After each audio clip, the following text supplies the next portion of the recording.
Hey everyone, Falcon197 here, and I've got something special to share with you all today.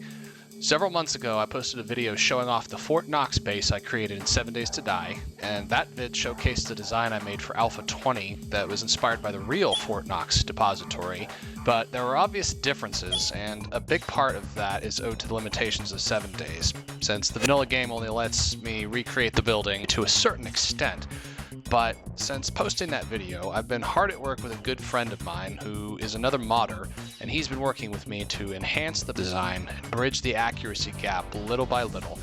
Today, I'm excited to share an update on our progress and show off what we've been working on.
The gold depository at Fort Knox, gentlemen. In its vaults are $50 billion. The entire gold supply of the United States.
Okay, so let's get into some overview. The new Fort Knox base design features a huge array of custom assets, all of which were created specifically to mod the game in order to construct a nearly one-to-one recreation of this legendary structure. In the previous video I made, there were a couple of modlets that were used for windows and doors and added some flair beyond what the vanilla game offered in its creative mode, but with some help from my partner in crime, Balkinson, we went several steps further with this update, to the point where we actually designed and built assets in Unity that can be used in 7 days as part of this base. And after months of work, the results are beyond amazing. Also, I'd like to take just a moment to share some credit because while my role in this project was mostly tied into the planning and concepting process, along with some of the back-end work for things like coding the XMLs for our assets to use, all of the heavy grind work on actually developing the assets is where Valkenson ran point and did an extraordinary job on. From our work together on this project, we've essentially become the dynamic duo because creating these mods takes a lot of preparation and skill, and Valk was an absolute rock star on the harsh learning curve that came with Unity, so I just want to give him a huge shout out before going further. Just to give a sense of scale for this project, reaching this point required us to develop and implement over 40 custom models for everything from doors to blocks and props, plus about a dozen custom paintable textures, which was this massive trial and error process. We used OCB's texture demo for Alpha 20, so another epic shout out to him for his awesome work on making those resources available to the modding community. And also a quick disclaimer that some of what you'll see in this tour are assets that we purchased from Unity resource hubs, and that includes a handful of doors that appear in other mods like Subquake's Undead Legacy and a bunker door mod by Smitty. But I just want to make sure to be clear that we bought licenses for all this stuff and didn't poach assets from anyone. And in fact, you may notice that I built this base on Undead Legacy, which is something I'll get into the why of later. But for now, we come to the fun stuff with a proper walkthrough of the base and some commentary over its design and how the mods complement all of that. Starting with just a quick loop around the outside, you can see that this version of Fort Knox is a bit larger than the last, and that's one change I made in order to achieve a closer resemblance between my layout design and the real building. And I think it goes without saying that I've probably Googled enough pictures of this place to end up on a government watch list somewhere. It literally wouldn't surprise me if the feds show up at my door one of these days to ask me what I'm working on. But apart from the custom granite textures on the facade, you may notice on the sentinel towers on the corners that those were not built using the game's vanilla blocks. These are completely original models that Valkenson just recently put the finishing touches on. Also, the front doors and the treasury seal up above, along with the flagpole on the walkway out front, and then finally the barricades scattered around the periphery, and the bay doors located on the backside are all custom modlets. When we started out, we focused on the simpler stuff like placeable blocks, so things like the seals and the barricades, but over time we've learned how to configure more interactive models like doors and animated stuff like the flagpole. So this is how that learning curve panned out, and now we can do a lot of different mods, and we're continuing to improve on our older work as we go. So for the outside of the fort, aside from a lot of fancy facade decor and custom props, there's not a lot to say. Visibility from inside and from the roof is really good, so that makes it easy to manage wandering hordes and the Blood Moon Mega Horde. And one thing that remains true for this build, just like the last one, is that the AI pathing draws the zombies to attack the doors instead of the walls or the windows, so that in turn makes it easy for defenders to counter from above or from inside, as you'll see. As we pass through not one, but two sets of modded front doors, we find ourselves in the lobby. From here, there's another door that leads deeper inside to an inner foyer and a side door that goes into a suite of offices. Another thing worth mentioning is that there's really next to no information in the public domain about what the inside of Fort Knox looks like, apart from one really grainy and short video from 1974 where a bunch of press and politicians went on a tour of the depository to verify that it was actually storing gold. But in any event, the interior layout of this base is 100% my own creative interpretation.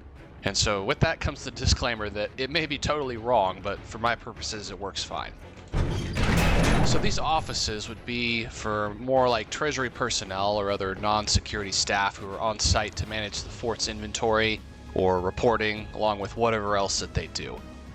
The coffee pot's in the corner, and I wouldn't be surprised if golden lattes are the drink of choice. The other door over there goes into a staging area, which we'll eventually come to, so for now I'll go back into the lobby and give a nod to whoever is watching on the other side of the one-way glass. As we leave the lobby and come into the foyer beyond, we're greeted by a large hermetic door that takes us into the secure part of the depository. So in the interest of building suspense, we'll explore that zone a little bit later. But let's head this way instead into the adjoining hallway, and once again we have some options. So starting with the first door on the left, we find the site security office, which is loaded with surveillance equipment and other things that the armed guards protecting this place would find useful. Unlike the last build, I don't have the CCTV mod added in. Turns out that modlet actually caused some issues, so I'm waiting for an update, but in the meantime we have some of the custom UL screens on the wall to monitor the camera feeds. This door leads into a storage room, which in this case has food, water, and other perishables that would be useful to Fort personnel. Everything is caged off, and if we pass through over to the ladder in the corner, we find a way up to the guard box on the roof, which currently just serves as more of an observation post rather than an actual fighting position. But that may change in the future as this design continues to evolve. And also there's another one of these towers on the opposite corner of the base that's accessible by ladder, which we'll pass by eventually. Alright, so back down the ladder and out the way we came in through the security center. We can wave at the people in the lobby while we're at it. So we're back in the hallway, and we'll take a quick peek into the main stairwell, which has flights going up and down to other floors that we've yet to explore. So file this along with the hermetic door as things to look forward to later on. Further down the hallway, and we'll keep going through another set of doors and come to the other entry leading into the storage area I just showed, and a shared bathroom for the ground floor staff to use. Nothing really to show in here, and before you ask, no, there's no golden toilet paper rolls. Everyone here wipes with Charmin. Onward around the corner, we have another set of doors that leads to a long corridor that flanks the secure area and leads to the utility room at the far end. And I'm actually rather proud of this space because none of the base lighting is modded or uses anything from the creative toolbar like my last build. Everything actually runs off of generators, and there is fuel that's being consumed, so there's a realistic process required to keep everything running during a playthrough. But also, the generators are contained inside these fancy utility cabinets instead of just sitting out in the open all ugly and exposed. Now, I've rigged up all the lights into a couple of separate grids, so it's possible to toggle power in separate parts of the base as needed. But also the wattage load on each generator is about the same, so everything is balanced, where if you run all the lights, no one grid burns through fuel any faster than the others.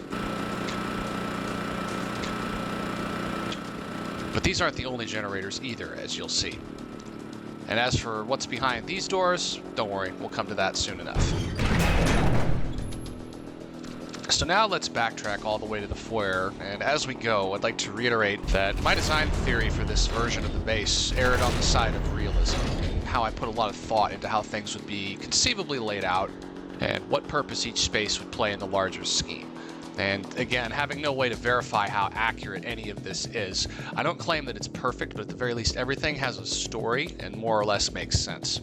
Also, what you're seeing in each room in the way of furnishing is simply a default setup.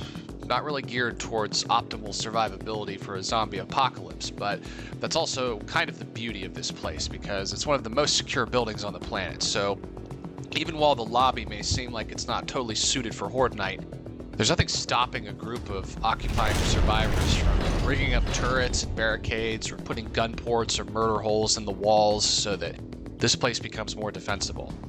So all that to say that the design is intended to provide a really strong foundation for a group to take and improve upon however they need to for Horde defense. But that's also assuming that they choose to actually set up here, because as it turns out, there was another major goal in mind when I built this place, which I will explain more of as we continue our tour. So now we're back in the foyer, and if we go through the other double doors, we come into a corridor that's used for maintenance. You'd expect that this would hold all of the tools and supplies needed to keep the lighting, the plumbing, and all the HVAC running. And right next door, we have a staging area for supplies and other resources that are coming in which don't go straight to the secure area. This is also one of the spaces that can be converted into a crafting area for some of the different stations that Undead Legacy added in. And there's even some space for a few containers to store resources used for the different crafts and other stuff that survivors would need to stay alive.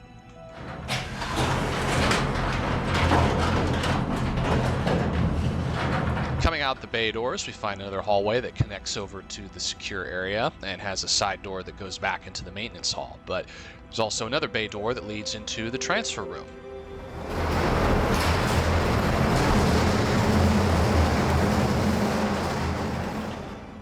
So in group games, this makes for a great dump area for any looters who come in and offload, but the theory on what this would be used for is a place to line up stuff coming in or going out of the depository that connects directly to the loading bay on the other side of this hermetic door.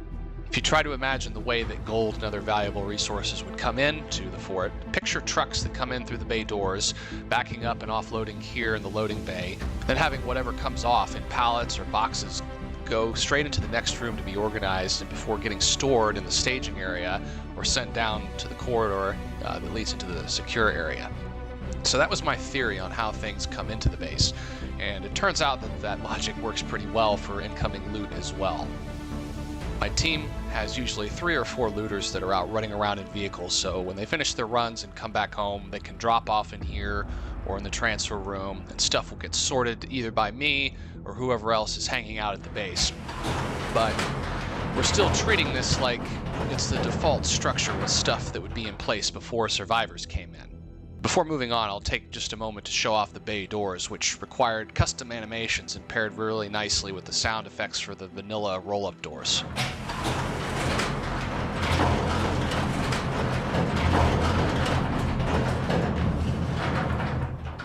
These are big enough to fit full-sized vehicles, trucks, pretty much anything that we would need to pull in. And I also love the one-way glass that we've got on there, so you can see out, but no one can see in.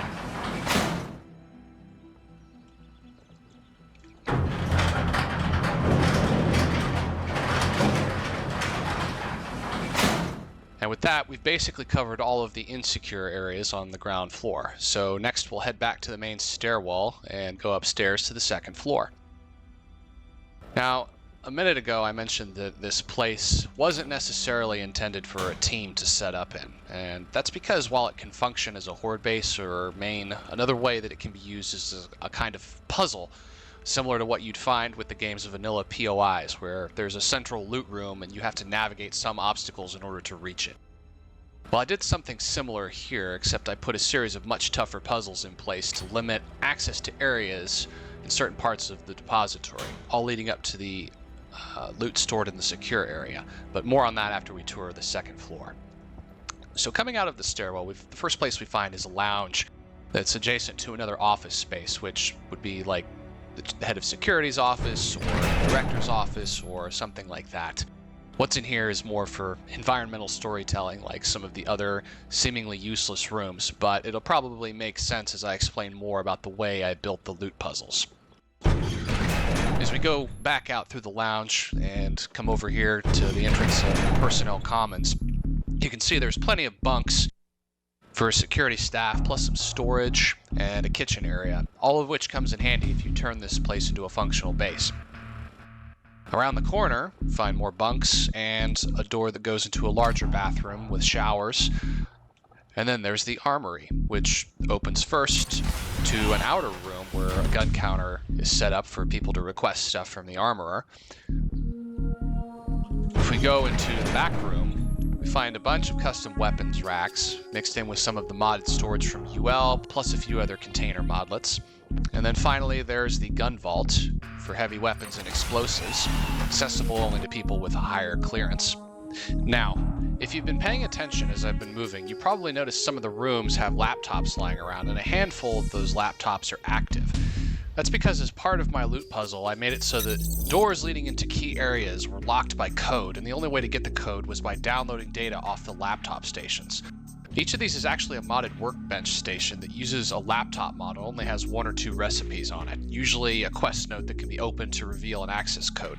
This was something I just came up with as a novel use case for workbenches to be something that players could use to unlock new areas in the loot puzzle, and I usually had it where downloading the data or crafting it required a flash drive as the single ingredient, but you had to find the flash drive before you could do anything with the laptop, so that encouraged careful searches of newly opened areas and maybe some backtracking to previous rooms to hunt down a flash drive and use for cracking the laptop.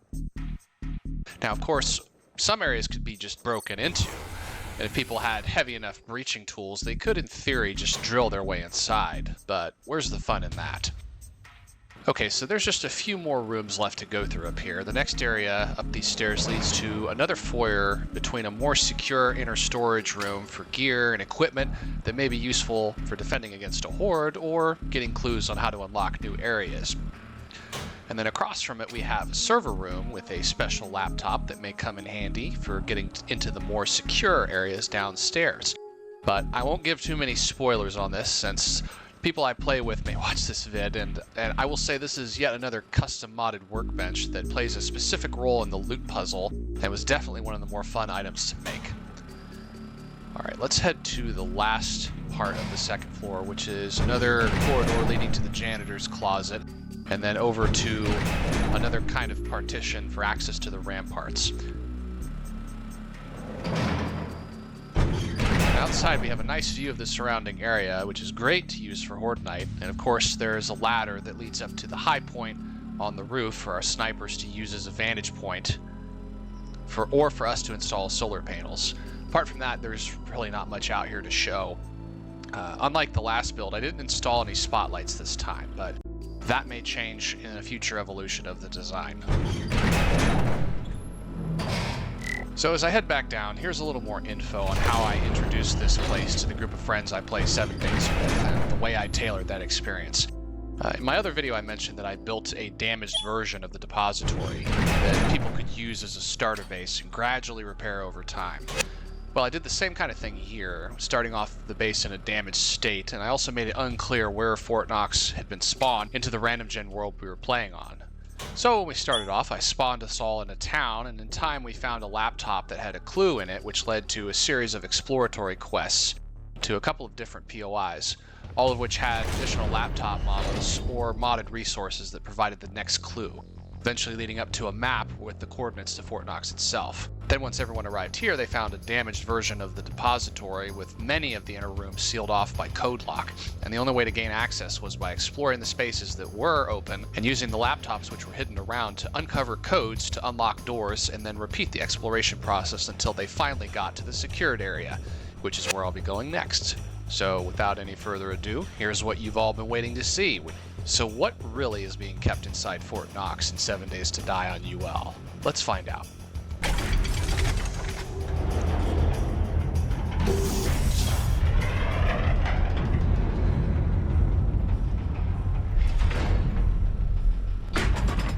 Starting with the first hermetic door, we open up to a gated intersection within the transfer corridor. This door leads back to the staging area and the loading bay, so going back to that process I explained before, where incoming resources would come in by truck, get offloaded in the bay, and sent to the transfer area. If more gold is coming into the place, it'd be carted straight over here and then on to the next area, which is the holding bay.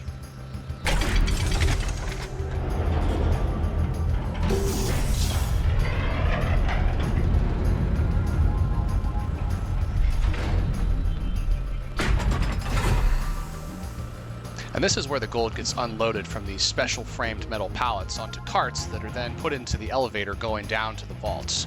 Now, unfortunately, this lift isn't functional yet, but I'm sad to say that the elevators in Undead Legacy were too large to incorporate into my design. Otherwise, I have gladly used them for this. And while we could use the ladder that's conveniently placed in the elevator shaft to head down to the first sub-level, we have a perfectly good set of stairs to get us there, and plus, I'm sure some of you want to see what the rest of the stairwell looks like. So as we head down the stairs to sub-level 1, we find another UL door at the bottom. Big props to Subquake, by the way, for making these bad boys awesome like they are. I think I only used 3 of them in the entire base, though. But going through, we find ourselves in another transfer corridor that's connected to the elevator shaft, and oh, would you look at this? I wonder if this is where all the loot is stored. But is it really full of gold, or something else? Do we have frozen alien corpses, maybe, or just a bunch of drugs? Really, there's a lot of theories as to what exactly is inside the real Fort Knox, but for this, I'll keep the suspense intact a little longer. Before I open this bad boy up, I'll show the power room that's here with another set of generators on a closed grid for powering the lights in the outer area, as well as the interior of the vault. And while, yes, this vault door asset was indeed something which Subquake used for Undead Legacy, Valk and I also bought a license for the asset and customized it to our purposes. We had a lot of fun creating unique sound effects and animations for the door and open and close sequences, and I hope you enjoy what I'm about to show as much as we enjoyed making it real.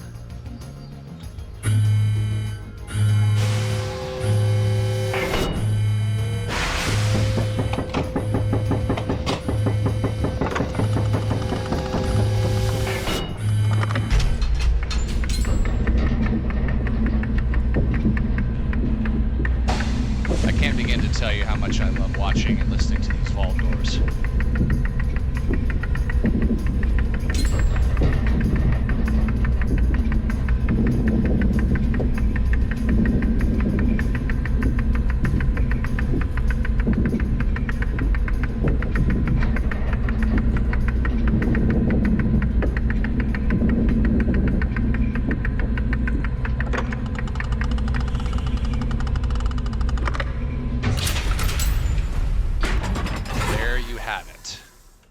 So inside, past another inner layer of bars, there's a series of sub-vaults that are contained within the larger vault. And would you just look at what's in there? Would you believe that these pallets could be harvested with a tool of your choice to get you all the gold that you could ever want, so the next time you visit the trader, you can absolutely clean them out? If that's not exciting enough, how about some loot crates full of guns and ammo, plus a bunch of other rare and useful loot items? It's all here. And getting into this room requires a fair amount of grinding by the group to unlock the access codes after gradually gaining access to the vault just by completing the puzzle rooms upstairs.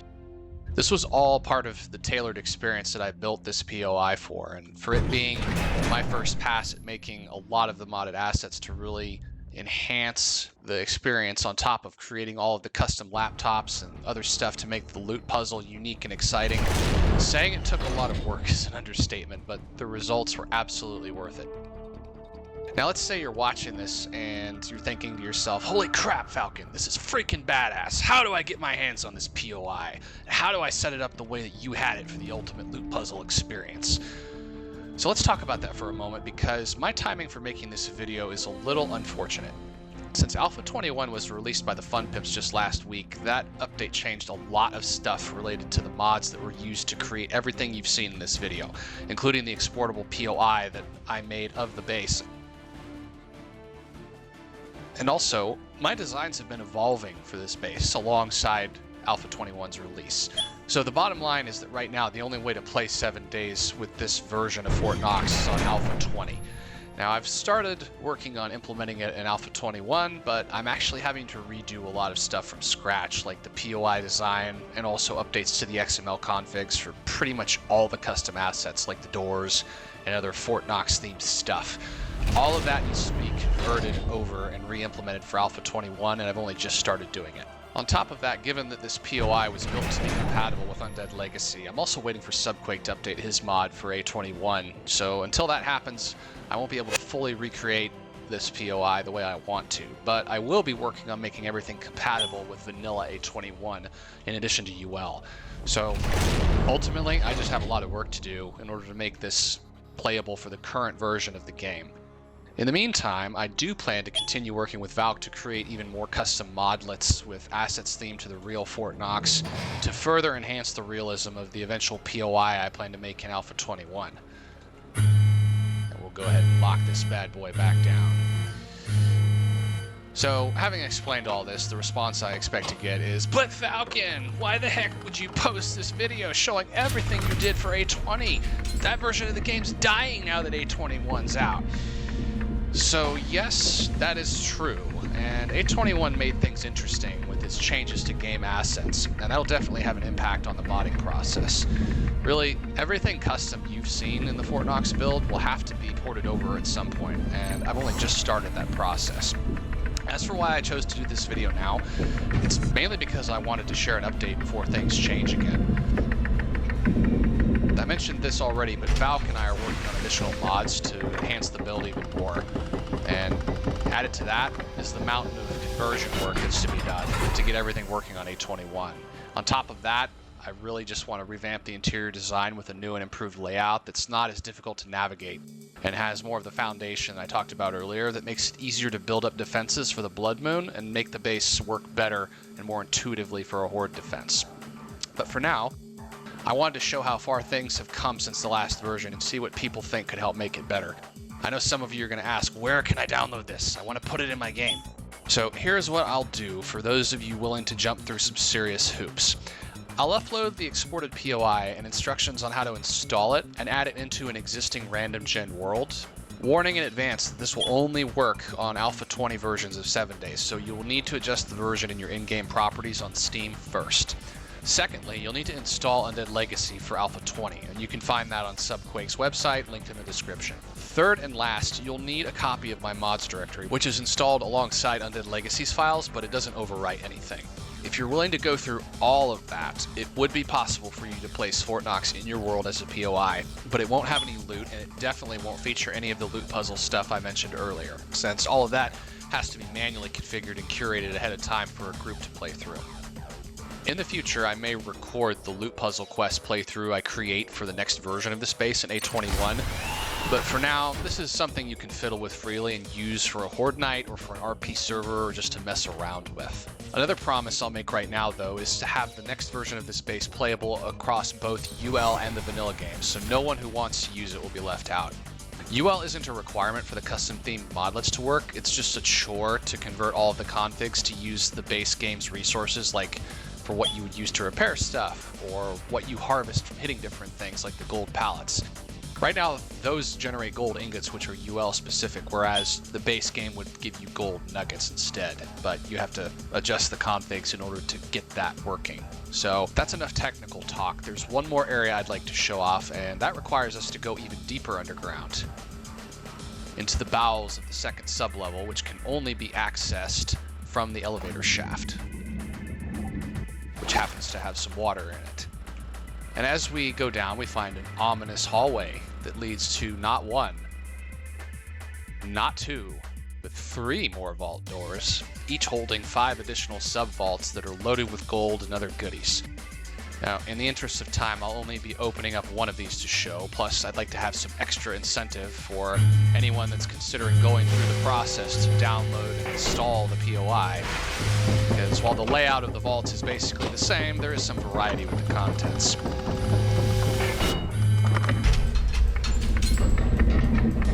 Six and a half hours later. These vault doors take almost a minute to open and close, by the way.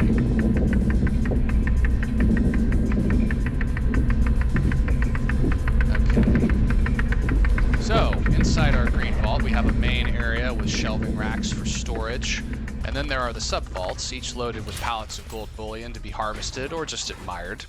In the corner, we have another special vault similar to the one inside the first sub-level that's used for just storing things other than gold and may be useful to a group of survivors for the loot that's kept here. But overall, this vault is just fun. It was fun to build and fun to set up the loot puzzle in order to unlock it, and playing through with my group and seeing them explore and experience everything here was an absolute blast. In fact, another thing I may do if there's interest in it is export the damaged version of this POI, give people a chance to sort of experience the loot puzzle. Although, again, without the manual setup, it wouldn't be much different than a standard POI with certain areas that are blocked off, which you'd have to use breach tools in order to access and explore.